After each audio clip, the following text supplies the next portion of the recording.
बहुत से कंदों का। अकेला बोले कुछ नहीं। तो यहाँ पर अग्नि का आविष्कार पहले हुआ है, उसके बाद में तमाम धातुएं, वस्त्रों का आविष्कार, अन्न का आविष्कार, और वो आविष्कार बढ़ता ही। तो देखिए, हम मानव जाति अनेक भाषाओं में थे, एक दूसरे की भाषाओं से परिचित हुई मानव, और यहाँ 4 वर्ण व्यवस्था में बढ़ गई। किसी के मस्तिष्क पे जाति या धर्म लिखा नहीं था, केवल मानव जाति थी। तो मानव यहाँ 4 वर्णों में बटा है कि जो व्यक्ति बुद्धि के तेज रहे, जिसको ब्रह्म का ज्ञान हुआ, लोगों को शिक्षाएं दी है, वेदों का पढ़ना और पढ़ाना, इस तरह के कार्य की वो ब्राह्मण कहलाता है। नहीं कि ब्राह्मण को मस्तक क्या है, मानव जाति में से ब्राह्मण को तक। जिसकी भुजा में बल था, शक्तिशाली रहे, वीर रहे, प्रजा पर राज्य किया, ऐसे कार्य को क्षत्रिय कहलाए, ठाकुर कहलाए। जो व्यक्ति वणज व्यवसाय में, अगर आप व्यापार में वैश्य बनिए भाई। अब यहाँ कुछ मंदबुद्धि के लोग थे, कुछ बलहीन थे, ऐसे व्यक्तियों से समृद्ध लोगों ने कहा भाई हमारे काम कीजिए, जिया जाए। तो जिसने जैसा कार्य किया उसकी जाति में। अब समृद्ध लोगों ने कहा ऐसे व्यक्तियों से, चलो झाड़ू लगाओ। अब झाड़ू लगाते लगाते तुम सीपर बन गया, मित्र बन गया। कपड़े धोने के लिए का धोबी बन गया, लोग पीट लग गया, लोहार बन गया, सोना पीट लग गया, सोनार हो गया। पशु खत्म हो गया, उसकी चाम निकाल करके जेब पनिया बना लगे, उसको मार कर। तो जाति और धर्म कोई मस्तिष्क व्यक्ति नहीं है। जब हम अनेक जाति में विभाजन हो गए तो यहाँ अनेक धर्म और संप्रदाय में बट वीडियो नहीं, इससे इतिहास से छेड़छाड़ी होती है, समझा करो। चलो चलो। अब सुनिए, धर्म क्या है?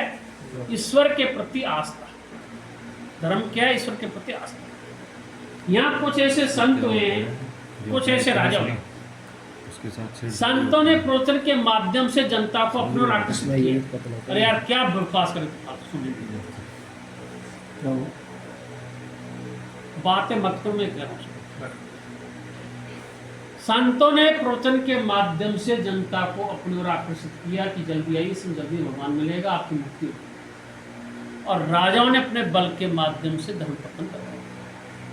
तो ईश्वर एक, हम आत्माएं अनेक।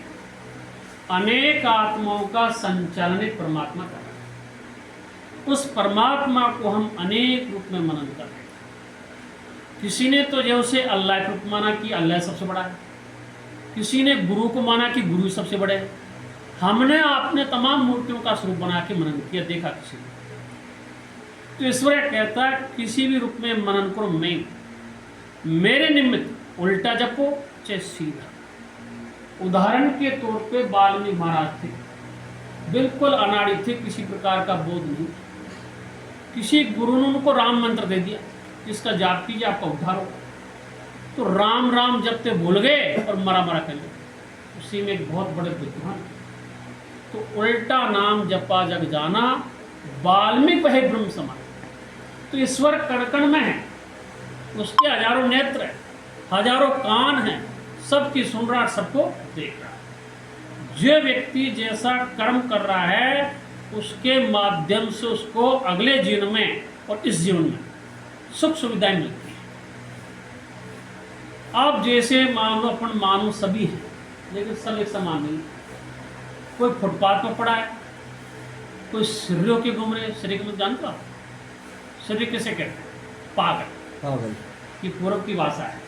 सिर्री सिर्री, अरे सिर्री हो गए, छठी आ गए। तो कुल मिला के मैं वहाँ जाता हूँ एमपी में, यूपी साइड में। हाँ सिर्री सिर्री आ गए। तो देखिए, कुछ आपके विकलांग हो जाते हैं, कुछ गोरा होते हैं, कुछ नेता, कोई अभिनेता, कोई कलेक्टर, को ऐसी क्या है, पिछले जन्म की तपस्या के बल के माध्यम से उसे अगले जीवन में सुख का बोध होता है। जिसे अनेक प्रकार के सुख है वो सुख कहलाता है, जिसे अनेक प्रकार के कष्ट है वो नरक कहलाता है। ऊपर कुछ भी नहीं है। आत्मा क्या है? अमर है। ये क्या है? शरीर परिवर्तन कर, जैसे हमने कपड़ा बदल लिया, फट गया, ऐसे हमारा शरीर क्षीण हो जाता है तो वो आत्मा इस शरीर में से निकल करके उसके लिए दूसरा शरीर तैयार मिलता है, उसमें प्रवेश हो जाता है। यहाँ की याददाश्त खत्म और फिर नए सिरे से वो जो चालू होता है। तो यहाँ पर कर्म प्रधान बताया गया। तो देखिए, अपना धर्म क्या है? सनातन है। और वर्ण क्या है? क्षत्रिय। अब क्षत्रिय 36 प्रकार के होते हैं। इन्हें 4 वंश जाना गया: सूर्य वंश, चंद्रवंश, ऋषि वंश और अग्निवंश। सूर्य कौन है? कहाँ से आया? सूर्य। सूर्य क्या है? एक तो यह जो कि चमक रहा है, तो ये क्या? अग्निदेव है। हमारे यहाँ पृथ्वी पे 5 तत्व है। 5 तत्वों से हमारा शरीर बना हुआ है, सभी जीवों का: जल, अग्नि, वायु, पृथ्वी, आकाश। तो यहाँ पर 5 तत्वों से ही जीवों की उत्पत्ति बता रहे हैं वैज्ञानिक, और हमारे शास्त्र बता रहे हैं। जब शरीर नष्ट होता है तो वापस 5 तत्व अपने स्थान पर पहुंच जाते हैं। तो ये सूर्य के एक अग्निदेव है। तो सूर्य के एक तारा भी कहला रहा है। तारे वो कहलाते हैं जो स्वयं प्रकाशमान होते हैं। ग्रह या उपग्रह वो कहलाते हैं जो दूसरे के प्रकाश से चमकते हैं। हमारी पृथ्वी नवग्रह जो है, ये क्या है? सूर्य से ही उत्पत्ति है। करोड़ों वर्ष पहले सूर्य से पृथक हुए थे और अपने अपने कक्ष में आकर रुके थे, धीरे धीरे ठंडे हुए थे। तो इन नवग्रहों में से सबसे पहले हमारी पृथ्वी ठंडी हुई थी। पृथ्वी के ठंडे होने पर यहाँ पर एक बहुत बड़ा क्षौममंडल बना था। क्षौममंडल उसे कहते हैं जहाँ हवा का प्रसारण होता है, आंधी आती, तूफान आते, बारिश होती है। ये क्षौममंडल के कार्य हैं। पृथ्वी की सतह से 3000 मीटर दूर है, तो ऊपर कुछ नहीं, न हवा है, न ऑक्सीजन है, न वहाँ बदल बनते हैं, न आंधी आती है। तो चंद्रमा और पृथ्वी की सतह में यह है 4 मंडल है: क्षौममंडल, ओजोन मंडल, आयन मंडल, समताप मंडल। तो यह बहुत बड़ा क्षौममंडल बन करके भारी पानी का निवेश हुआ था। तो पृथ्वी जब अलग हुई थी सूर्य से, इसमें बड़ा विशाल गड्ढे भी हुए थे। तो पृथ्वी की नीचे की सतह थी, उसमें पानी भर गया, मूसलाधार बारिश चली काफ़ी सैकड़ों वर्षों तक। तो वो 7 समुद्रों में आते हैं, और जो उभरा हुआ क्षेत्र था उस पर तमाम वनस्पति जीव जंतु पैदा हुए। 71% तो पानी हो गया यहाँ। 29% में जो है पहाड़ भी है, जंगल भी है, जनजीवन भी है। तो ये सभी नवग्रह सूर्य से अलग हुए थे करोड़ों वर्ष पहले। यहाँ पर जो पृथ्वी पे 5 तत्व है। तो धरती गेंदनुमा गोल है, ये किसी पर टिकी हुई नहीं है। पूरा ब्रह्मांड एक दूसरे की गुरुत्वाकर्षण शक्ति से रुका हुआ है। गुरुत्वाकर्षण शक्ति इसलिए शक्ति। तो ये पृथ्वी के ऊपर, नीचे, दाएं बाएं सब जगह जिंदगी हैं। बहुत सी जगह रात्रि हो रही है। अभी हमारे यहाँ जो है दिन के 9:30 बजने जा रहे हैं। तो ये क्या है? पृथ्वी घूमती है अपने ही कक्ष में 24 घंटे में एक चक्कर लगाती है, और सूर्य के चक्कर लगाती है कितने दिन में? 365 दिन, साल में एक बार। तो कुछ ग्रह ऐसे भी हैं जो कि 28 दिन में चक्कर लगा लेते हैं सूर्य, कुछ 120 दिन लगा रहे हैं। तो ये पृथ्वी क्या है? घूमती है। सूर्य स्थिर है, ये नहीं चलता। तो यहाँ पर 5 तत्व जो है पृथ्वी पर हुए थे, और 5 तत्वों से जीवों की उत्पत्ति है। तो पृथ्वी पे बहुत से बड़े बड़े जीव थे, जैसे डायनासोर हाथी से बड़ा था, लेकिन वो जाति लुप्त हो गई। ऐसे बहुत से जीव जो है समाप्त हुए। आप हमने जो है गिद्ध भी देखे थे, अब गिद्ध जो है दिखाई नहीं देते, लुप्त हो गए ना। तो इसी तरह से बहुत से जीव लुप्त हो गए। तो मैंने आपको थोड़ा बताया है कि एक सूर्य तो ये है। दूसरा सूर्य कौन है? ब्रह्मा जी के 10 मानस पुत्रों में से मरीच, मरीच के कश्यप ऋषि। तो हम यहाँ ऋषियों के संतान हैं। बात कश्यप ऋषि के 13 रानियां थी, उनमें से अदिति रानी की सूर्य नामक पुत्र पैदा हुआ। उसका क्या नाम रख दिया? सूर्य। ये बहुत ही वीर और पराक्रमी हुआ। इसके वंशज जो भी पैदा हुआ वो सूर्यवंशी क्षत्रिय कहलाए।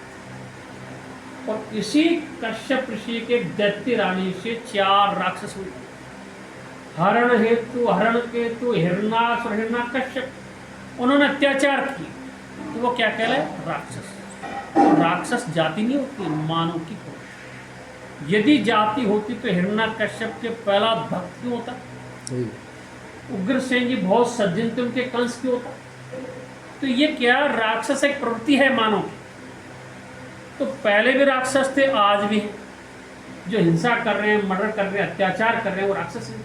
इंसान जरूर मानव। तो यहाँ सूर्य जो है कश्यप ऋषि का पुत्र है, ठीक है। बहुत से लोग क्या कहते हैं, यह सूर्य से उत्पत्ति है, ऐसा नहीं। आगे चल करके इसमें बहुत से जो है ऐसे राजा हुए, और वो जो है स्थानों के नाम से, पूर्वजों के नाम से इसमें 10 शाखा बन गई सूर्य की। कौन कौन सी?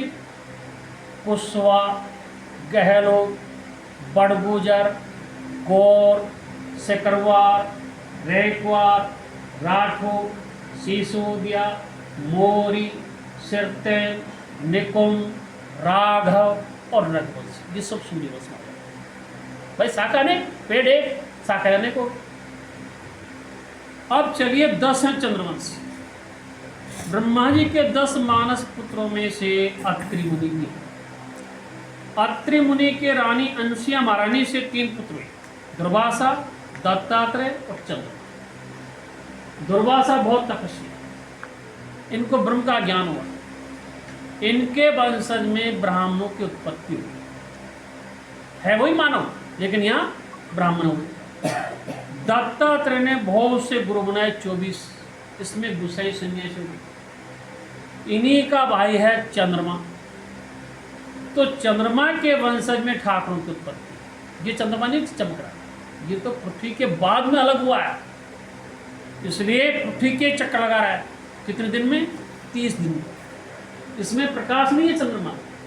हमारे रात्रि होती है, चंद्रमा पे सूर्य की किरणें पड़ती है, उसका प्रतिबिंब दिखाई देता है। सन 1972 में वैज्ञानिक गए थे, तो वहाँ बिल्कुल धरती के शास्त्र में, वहाँ की गुरुत्वाकर्षण शक्ति कम है। आदमी पाँव रखता है तो एकदम छलांग लगाता है। वहाँ 2 तत्व नहीं है, पानी नहीं, हवा नहीं, इसलिए वह जीव की उत्पत्ति हो सकती। तो यहाँ चंद्रमा जो है अत्रि मुनि का पुत्र का नाम। इसके वंशज में भी क्षत्रियों की उत्पत्ति है। इस समय भी आगे चल करके 10 प्रकार के ठाकुर हुए हैं। कौन कौन से? जादौन, भाटी, झाला, तोमर, टांक, चंदेल, कॉलेज, बनाफर, बैस, बंदेल, गहरवा। ये चंद्रवंश। तो पहले सूर्यवंश और चंद्रवंश के ठाकुर, इन्होंने ऋषियों को कन्या दी। उनसे जो संतानें पैदा हुई वो क्षत्रिय में ही सम्मिलित हुई, उसे ऋषि वंश के नाम से जाना। तो ऋषि वंश में 12 प्रकार के ठाकुर, दीखत, सेंगर, धाकरी, गौतम, विसेन, दहिमा, कटोच, कुंडीर, नागा, ईंदा, भट्ट, केसरा, तरकर, कलहंस। ये ऋषि संत। 4 हैं अग्नवंश, परियार, परमार, सोलंकी और चौहान। इनकी उत्पत्ति माउंट आबू होती है, राजस्थान। 4 ऋषि मुनि थे, कौशल मुनि, वशिष्ठ जी, भारद्वाज मुनि, वत्स। इन्होंने यज्ञ किया। यज्ञ के समकक्ष सूर्यवंश और चंद्रवंश के क्षत्रियों को बिठा करके उनमें शक्तियां प्रदान की मंत्रों द्वारा, इसलिए ये अग्नवंश के नाम से जाने जाते हैं। क्योंकि परशुराम जी ने बहुत से क्षत्रियों को विहीन कर दिया। तो यहाँ पर आबू पर्वत से अग्नवंश के नाम से जाने जाते हैं। प्रतिहार जिसे परिहार के नाम से जाने, परमार जिसे पंवार भी कहते हैं, और सोलंकी और चौहान, ये 4 क्षत्रिय अग्नवंश के नाम से जाने जाते हैं। तो देखिए 36 प्रकार के ठाकुर हैं। उनमें से हम जो है सूर्यवंशी कुशवा ठाकुर कहलाते हैं। ये प्रशाखा तो बाद में नहीं है, पहले कुशवा नाम। तो सूर्यवंश में बहुत से प्रतापी राजा हुए। बहुत से चक्रवर्ती हुए, बहुत तपस्वी हुई। कुछ राजाओं का नाम बताता हूँ मैं आपको। तो देखिए, अपना वंश क्या हो गया, सूर्य वंश। गोत्र हमारा जो है मानव कहलाता है। नदी हमारी सरयू जो कि अयोध्या में बह रही है। वृक्ष बरगद का है, पक्षी कबूतर है, इष्टदेव शंकर जी हैं। कौन से, अम्बिकेश्वर महादेव। और कुल देवता हमारे श्री राम है। ध्वजा हमारा केसरिया है, घोड़ा जो है उत्सर्वा है, शस्त्र खांडा तलवार है, और रणजीत नगारा है, और पुरोहित हमारे जो है कांथड़ा पारिक, कुलदेवी हमारी जमुआए। तो यहाँ पर सूर्य वंश में राजा सूर्य के जो पुत्र हुआ उसका नाम था विवास्तमनु। तो यहाँ विवास्तमनु के वंशज में राजा सब है। ये साडूढ़ा सोत सीम राजा निकुम है, सीम राजा पुरंज है, सीम राजा अनना है, सीम राजा पृथु। पृथु ने मानव जाति को कृषि वणिज व्यापार करना सिखाया, विश्वाडोरी से नापा। राजा पृथु के चंद्रदेव के राजा सब है, योगनाश हो तो सीम राजा सब है।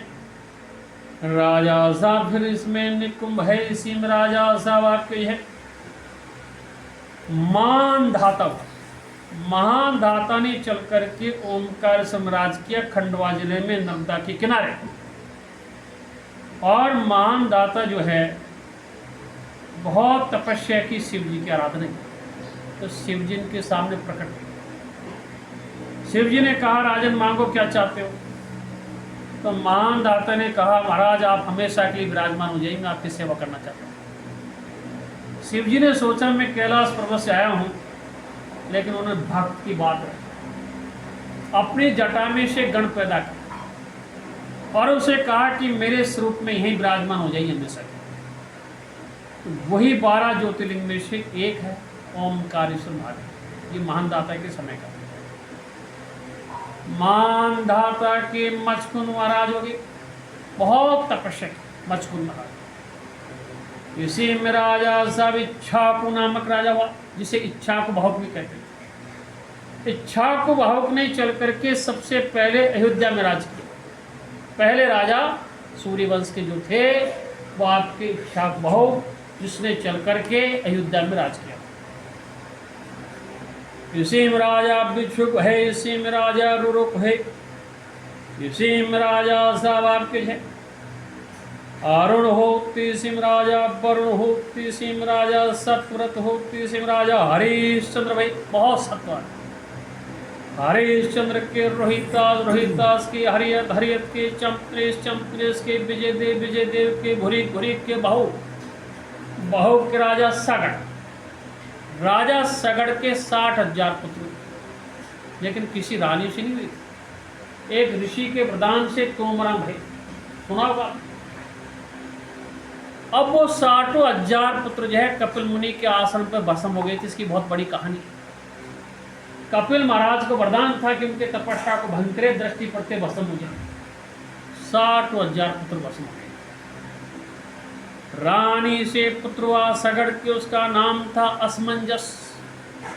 असमंजस के अंशमान, अंशमान के दलीप, दलीप के भागीरथ। भागीरथ जी एक पांव पे खड़े होकर के तक, तो ब्रह्मा जी प्रकट और कहा, राजन मांगो क्या चाहते। कि महाराज हमें गंगा चाहिए कि जॉब मिले।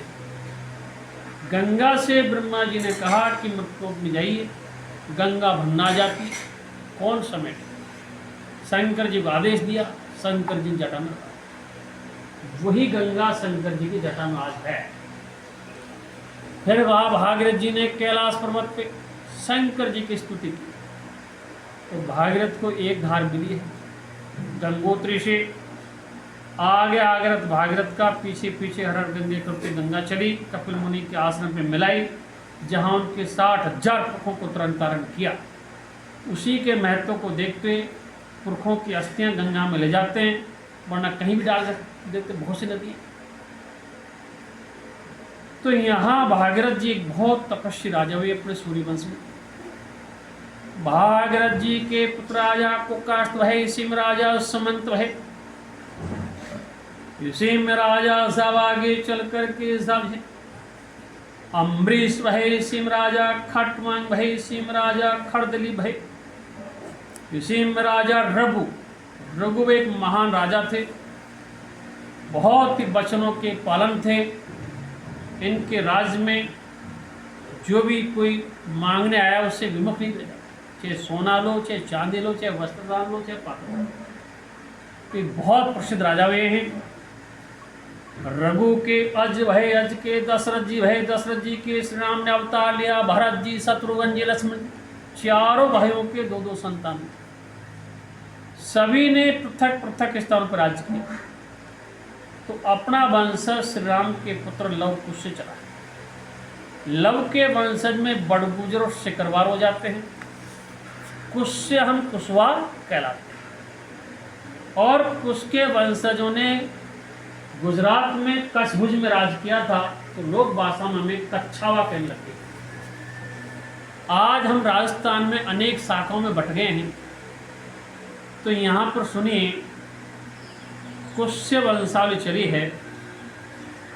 कुश के पुत्र राजा अतिथि भय, सिम राजा गिजमय होती, सिम राजा निखेत होती, सिम राजा नाभ होती, सिम राजा पुंडरीक भय, सिम राजा चमावर, सिम राजा सावार्क जय सुदर्शन होती, सिम राजा गौतममयी भय, सिम राजा प्रथममयी भय। प्रथममयी के वंशज राजा नल, जिसने मध्य भारत में नरवर पर राज किया, शिवपुरी।